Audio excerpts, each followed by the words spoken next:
ഇവന്മാർക്ക് കുറച്ച് ഹൈറ്റിലുണ്ടാക്കി വിടുന്നത് തല മുട്ടണം.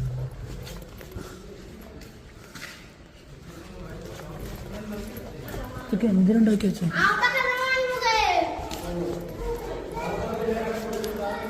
വെറുതെ കയ്യിൽ പൈസ കുറേ തോന്നുന്നു.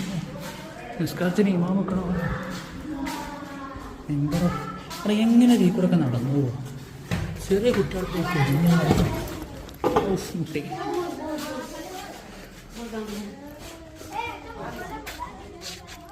ഒരു ചതുരംഗം കളിച്ചൊരു ഫീല്. അതിൻ്റെ മുകൾക്ക് കയറാല്ലേ? അയ്യോ എന്ത് സാധനം? പശുക്കളോ?